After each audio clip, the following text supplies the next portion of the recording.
Hello everyone, good evening. कैसे हैं आप लोग? आई होप सब अच्छे होंगे। मेरा नाम है अजय और आप देख रहे हैं JKSSV ऑनलाइन ट्यूटोरियल।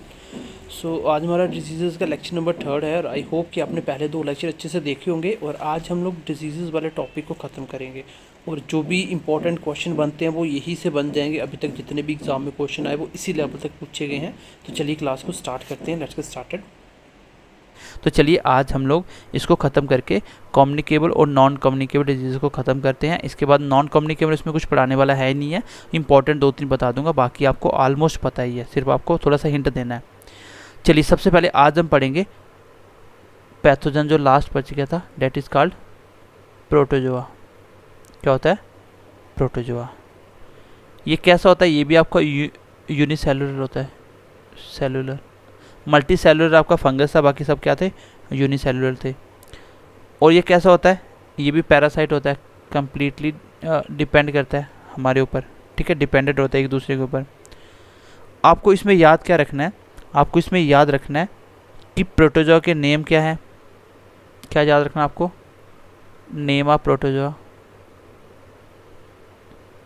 दूसरा आपको याद रखना है कि ये फैलते कैसे हैं, वेक्टर क्या है इसके, या स्प्रेड कैसे होते हैं, स्प्रेड कॉज, स्प्रेड कैसे होते हैं, ठीक है, बस आपको ये याद रखना है। तो चलिए सबसे पहले मैं इसका लिख देता हूँ। सबसे पहले इसमें आपको याद रखने वाला है वो आपका इम्पोर्टेंट है, जिसका नाम है मलेरिया। सब ने नाम सुना है मलेरिया। मलेरिया किससे होता है पता होना चाहिए आपको, ये आपका प्रोटोजोआ से होता है। मैं आपको ट्रिक बताता हूँ एक। देखो, बैक्टीरिया में बैक्टीरिया का नाम पूछा जाएगा तो क्वेश्चन नहीं निकलेगा, आपको पढ़ना पड़ेगा। अगर वो पूछता है कि ये बीमारी किसकी वजह से होती है, वायरस से होती है, बैक्टीरिया से होती है, फंगस से होती है, प्रोटोजोआ से, तब तो आप क्वेश्चन का आंसर कर सकते हो अगर आपने आधा भी पढ़ा है तो। अगर आपने फंगस पढ़ लिया, प्रोटोजोआ पढ़ लिया, वायरस पढ़ लिया, तो बचा हुआ बैक्टीरिया हो जाएगा। अगर आपने 3 पढ़ के एक छोड़ भी दिया, वायरस छोड़ दिया, बचा हुआ सारे वायरस आंसर हो जाएंगे, ठीक है, वो तो हो जाएगा। लेकिन जब क्वेश्चन पर्टिकुलर बीच में नाम पूछ लेता है तब मुश्किल हो जाता है। मलेरिया किसकी वजह से होता है? ये आपका प्रोटोजोआ से वजह से होता है, ठीक है। इसमें जो सिम्टम होते हैं वो कैसे होते हैं, आपके जो लक्षण दिखते हैं वो कैसे दिखते हैं? इसमें आपको पता है कि क्या होता है? हाई फीवर हो जाता है, हाई फीवर होता है। लेकिन कैसा होता है? डेफिनेट टाइम पे होता है। हो सकता है आपको मॉर्निंग पे फीवर हो, दिन में ठीक रहो, रात को फिर हो जाए, मतलब टाइम टू टाइम आता है ये आपका, ठीक है। और इसका जो मेन कारण होता है फैलने का वो क्या होता है, ये आपको याद रखना है। ये स्प्रेड कैसे होता है? इसको स्प्रेड कौन करता है?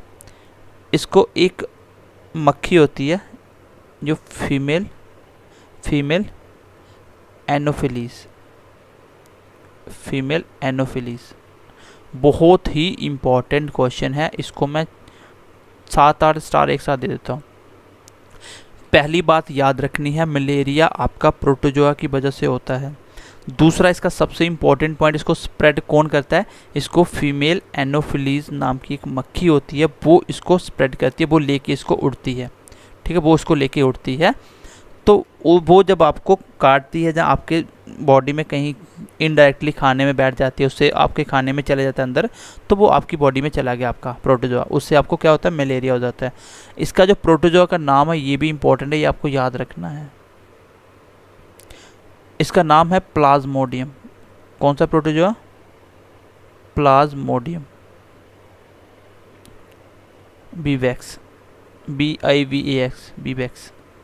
तो प्लाज्मोडियम बीवैक्स आपका प्रोटोजोआ का नाम है, ये भी आपको याद रखना है। बैक्टीरिया में भी आपको बैक्टीरिया के नाम बताए और इसमें भी आपको नाम याद रखने ही रखने कौन सा प्रोटोजोआ। दूसरा, स्प्रेड कौन करता है? ये फीमेल एनोफिलीज। बहुत बार क्वेश्चन एग्जाम में पूछा गया है कि जो मलेरिया कॉज करने वाली जो मक्खी होती है, जो इस प्रोटोजोआ को लेके उड़ती है, जो उसको आपकी बॉडी में इंजेक्ट करवाती है, वो कौन होता है? उसका नाम है फीमेल एनोफिलीज।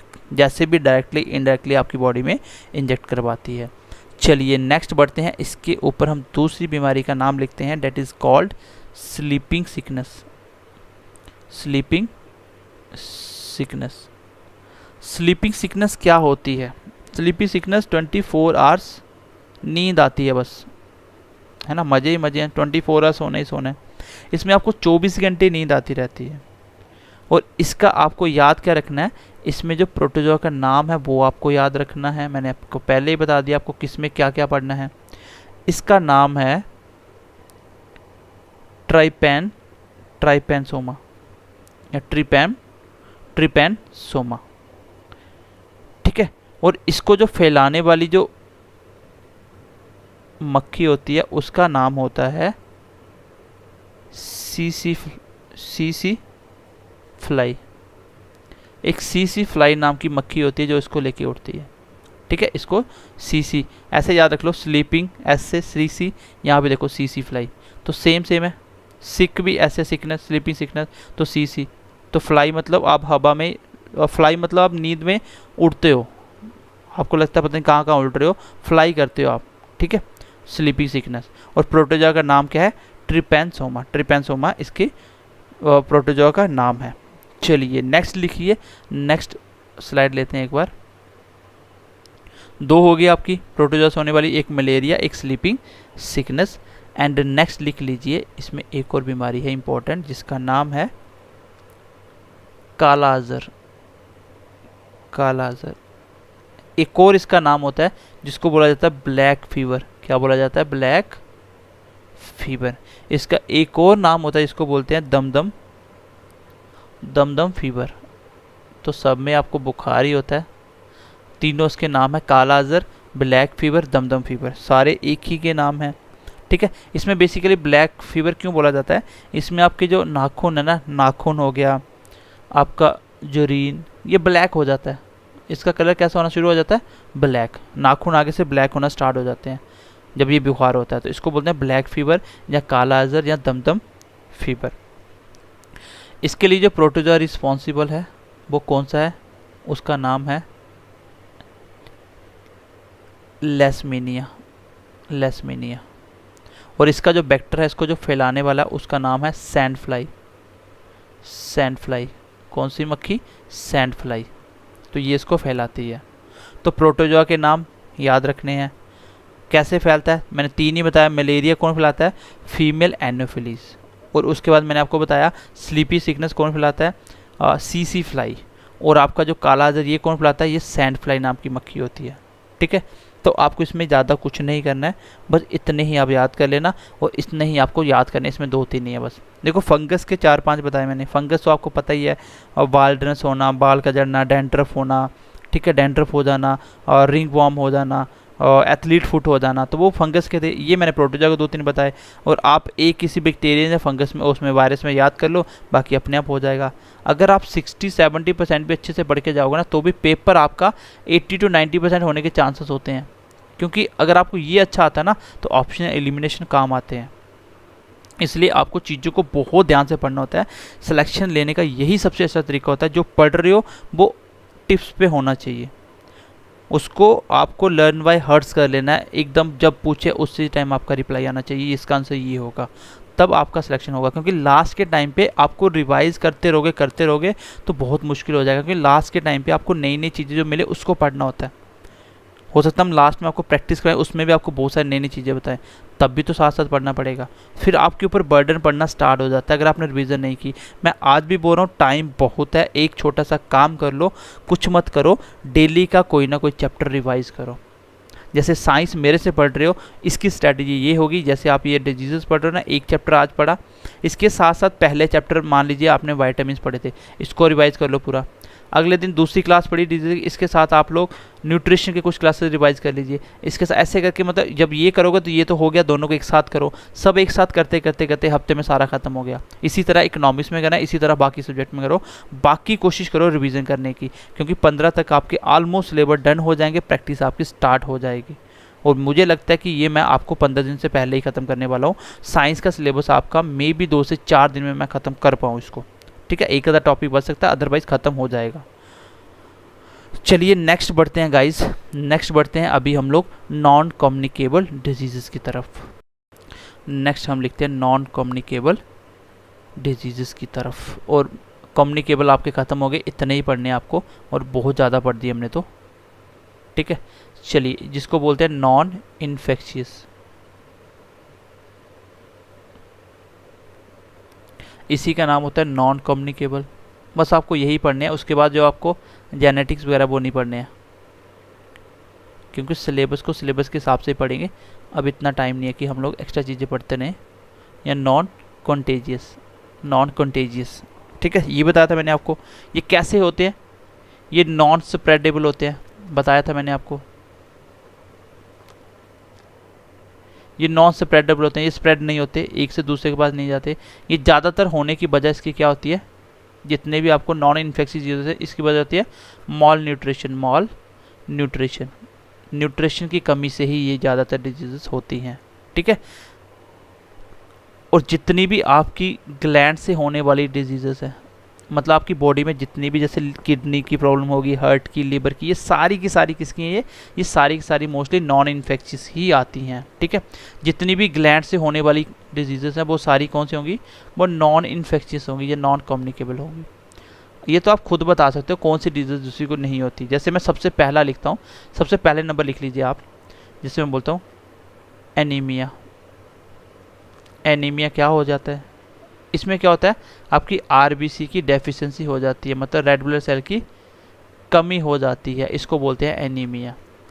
अब आपके अंदर खून की कमी हो जाती है। क्या आप अपने किसी भी साथ फ्रेंड सर्कल में रहते हो, क्या उसमें भी खून की कमी हो जाएगी? पता भी आपको नहीं होता ऐसा, क्योंकि आपके अंदर आरबीसी की कमी होगी, आपकी रेड बोन मैरो अच्छे से काम नहीं कर रही, आपकी डाइट अच्छी नहीं है। मैंने बोला कि जितनी डिजीज़ें ज़्यादातर ये माल न्यूट्रिशन की वजह से होती है, खाना अच्छा ना खाने से, न्यूट्रिशन उससे होती हैं ये सारी। ठीक है, और एनीमिया कैसी डिजीज़ है? जिसमें खून की कमी हो जाती है। ये कैसा है? नॉन कम्युनिकेबल है, इसमें तो कुछ है ही नहीं करने वाला, ये तो आपको सारे पता है। जैसे मैं दूसरे नंबर ये थोड़ा पढ़ा भी देता हूँ, ये क्योंकि नॉलेज के लिए भी अच्छा होता है। जैसे मैं आपको बताता हूँ ट्यूमर के बारे में। अब बहुत सारे लोगों को ट्यूमर और कैंसर में फ़र्क ही नहीं पता होता। ट्यूमर और कैंसर में क्या फ़र्क होता है? अच्छा, ट्यूमर क्या होता है? ट्यूमर क्या होता है बेसिकली? कैंसर कुछ नहीं होता, आपको पता है कैंसर क्या होता है? Basically uncontrol growth of cell. जब आपके सेल की ग्रोथ ज़्यादा हो जाती है, उसको क्या बोला जाता है? ट्यूमर बोला जाता है। ट्यूमर बेसिकली दो प्रकार का होता है। ट्यूमर बेसिकली दो टाइप का होता है। नंबर ए पे आता है आपका बेनाइन, और नंबर बी पे आता है दूसरे पे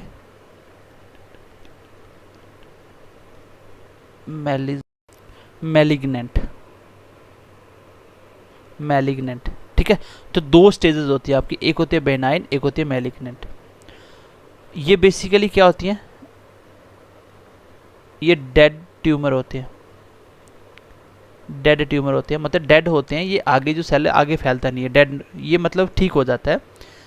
दूसरा होता है आपका लिविंग, ये ज़्यादा डेंजरस होता है, लिविंग ट्यूमर। और इसी का जो दूसरा नाम है, इसको बोला जाता है कैंसर।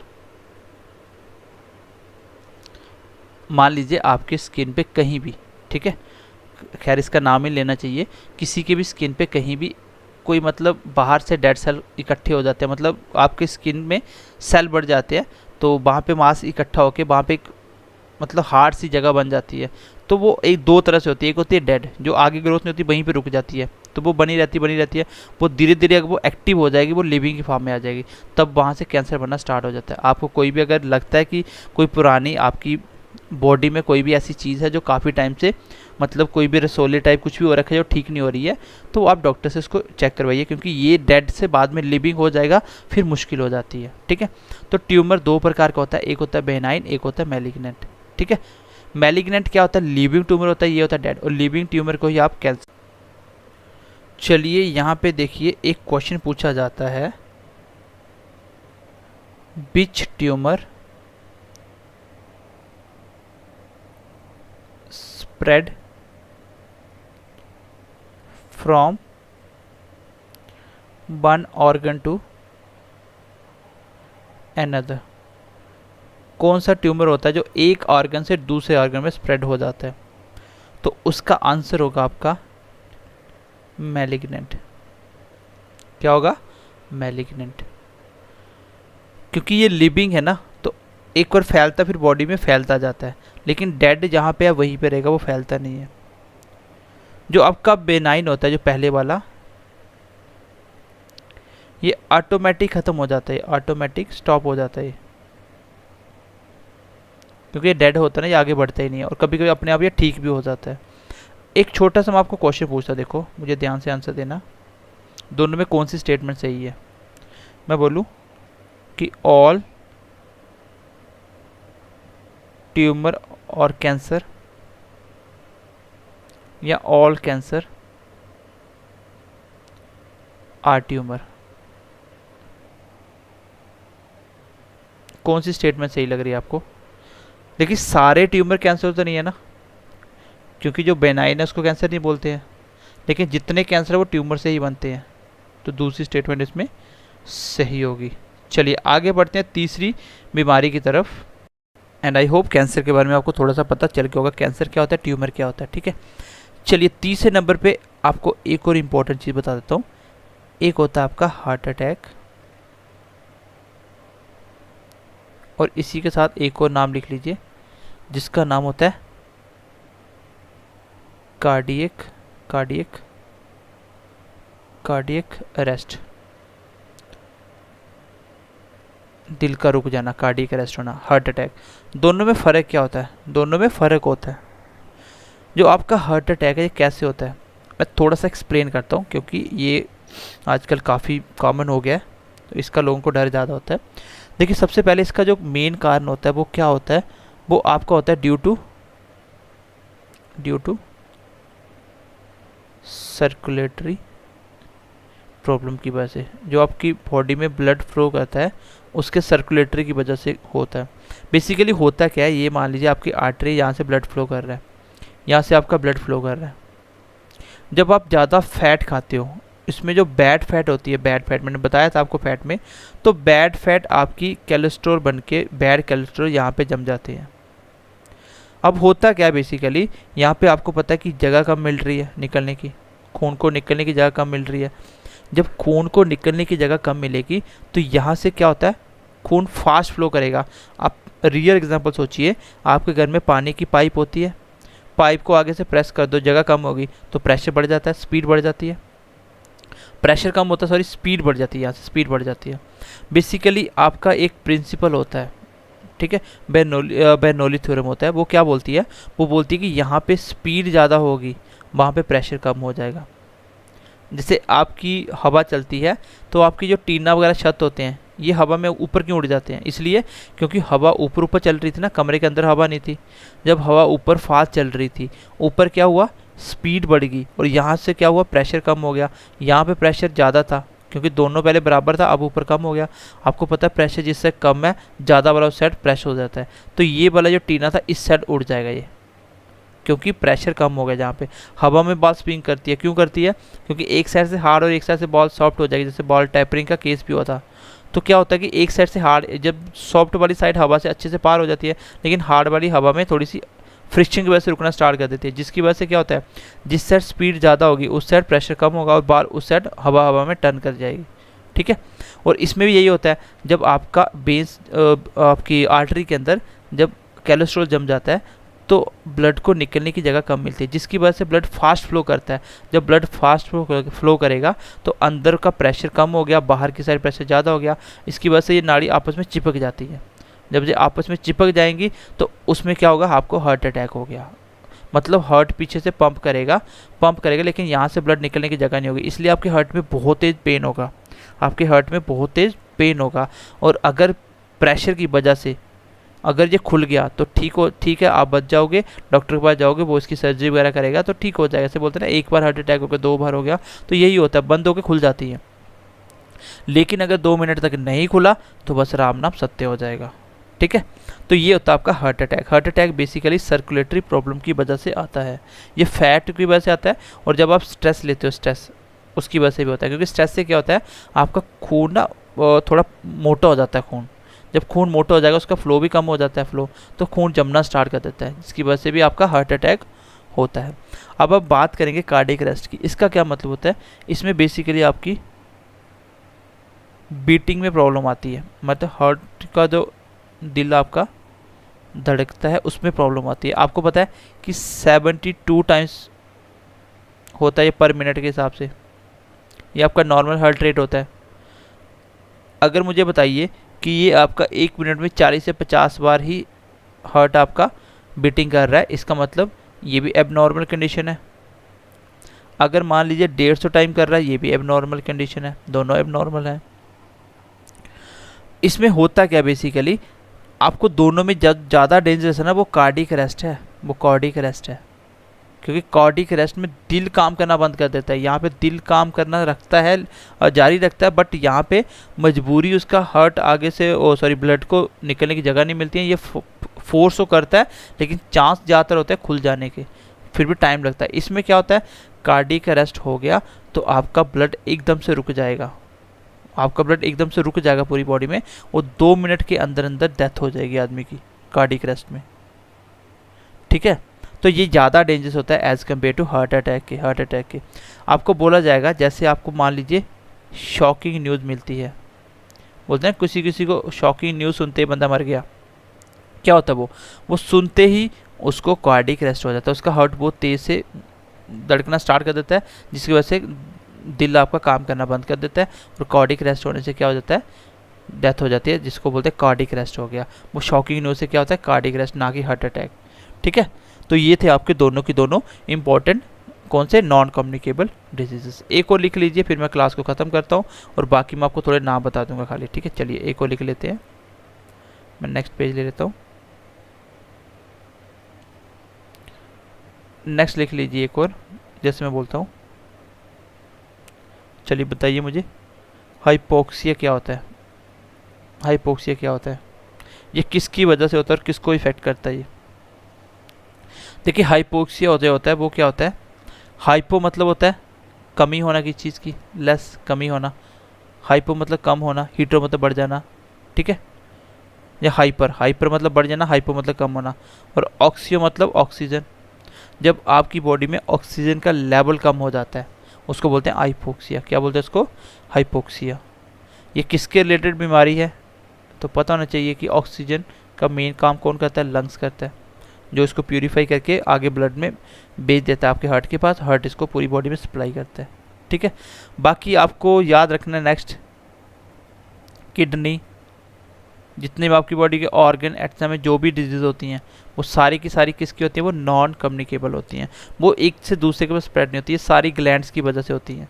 कोई भी आर्गन आपका काम नहीं कर रहा है, जैसे हार्ट में दिक्कत होगी तो ये नॉन कम्युनिकेबल है, आपके मान लीजिए लंग्स में दिक्कत होगी, नॉन कम्युनिकेबल है, मान लीजिए आपकी किडनी में प्रॉब्लम होगी, नॉन कम्युनिकेबल है, किडनी स्टोन है तो नॉन कम्युनिकेबल है, एक से दूसरे के पास स्प्रेड नहीं होगा ना ये। तो ये बेसिकली आपने सारे आपको पता होगा ये कौन कौन सी होती हैं। आपकी बॉडी के अंदर कोई भी प्रॉब्लम आएगी तो उसको बोला जाएगा नॉन कम्युनिकेबल, ठीक है, उसको बोला जाएगा नॉन कम्युनिकेबल डिजीजेस। चलिए कुछ मैं नाम बताता हूँ आपको, जैसे रिकेट्स, और आपको मैंने विटामिन से बहुत सारी डिजीज़ पढ़ाई हैं, उसमें आप देख लेना कौन सी डिजीज़ आपकी इंटरनल बॉडी की कमी की वजह से होती है। वो सारे की सारे इंटरनल कमी से ही थी, वो मैंने जितनी बताई थी वो सारी आप लिख लेना, वो नॉन कम्युनिकेबल है सारी। कौन सी, वो नॉन कम्युनिकेबल। जैसे आपकी डायबिटीज़ होती है, ये आपकी बेसिकली जेनेटिक है, जेनेटिक्स होती है, आपकी जेनेटिक्स होती है जो आपको पेरेंट्स से बच्चों को आती है, ठीक है। जो हार्ट डिजीज़ वगैरह मैंने बताई थी, ठीक है। एलर्जी वगैरह होती है, एलर्जीज वगैरह होती है, तो ये आपको एलर्जी आपके फ्रेंड को थोड़ी हो जाएगी।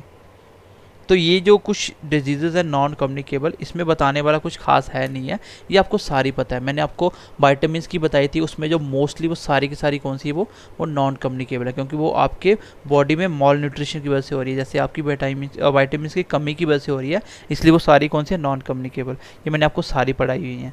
बाकी जेनेटिक और सेक्स वाली हम लोग डिस्कस नहीं करने वाले हैं फ़िलहाल। तो मुझे लगता है कि डिजीज़ जितने मैंने पढ़ा दी ये मोर देन सफिशिएंट है, आप इतनी पढ़ लो, ये बहुत है, क्वेश्चन इसी में आ जाएगा, क्योंकि अभी तक जितने एग्जाम है यही से क्वेश्चन पूछा गया और यही से पूछा जाएगा। इवन कि स्टेट पीसीएस में भी यही से क्वेश्चन पूछे गए हैं। तो मैंने बहुत अच्छे से डिटेल में आपको समझाने की कोशिश करी। तो चलिए मिलते हैं अगली